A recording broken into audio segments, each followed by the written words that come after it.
nakakainom eh. Tama na yan!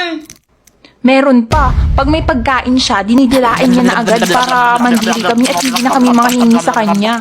O diba, napakadamot. Or in other words, sa probinsya namin, ang tawag doon, dalok. At ayun talaga yung unang word na natutunan ko sa Palawan nung tumira kami doon. Sa school, mapagbigay naman ako, lalo na sa papel, kaso susubukan ka talaga ng panahon, lalo na pag may quiz kayo. Naaalala ko nun sa sobrang bait ko, kakabili lang ni mama ng pad paper ko nun. Tapos, nagpa-quiz si ma'am. Get one whole sheet of paper daw. Eh di syempre, nilabas ko yung bagong pad paper ko, naka-plastic pa nga yun eh.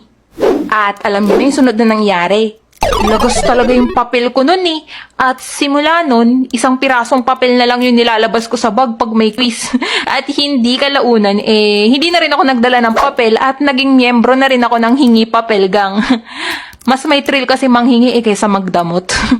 Pero, kidding aside, mas maganda pa rin talaga sa pakiramdam yung ikaw yung nagbibigay sa kapwa mo kesa ikaw yung nanghihingi. Kasi, ibig sabihin nun, ikaw yung pinagpala dahil ikaw yung meron, di ba? At mas maganda yon kesa ikaw yung wala. Right? Alala ko nga, yung mga binigyan ko ng papel nung times na meron ako, binigyan rin naman nila ako nung ako yung wala. O diba, give and take lang.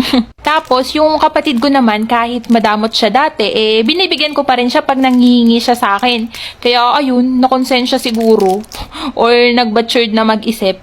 At hindi na siya ganun kadamot ngayon. Pero may trust issue pa rin talaga ako minsan sa mga binibigay ng kapatid ko na pagkain eh. Baka nalaglag na to kaya binigay sa akin. O kaya naman nilawayan. Mahilig kasi man trip yung kapatid ko. One time nga, binigyan niya ako ng pagkain. Tapos nung nakain ko na, sa kanya lang sinabi na nalaglag na daw yun. O diba, napakalupit. At bago tayo tuluyang malayo sa topic, gusto ko lang talagang i-point out sa kwento ko na to na huwag kayong dalok or madamot.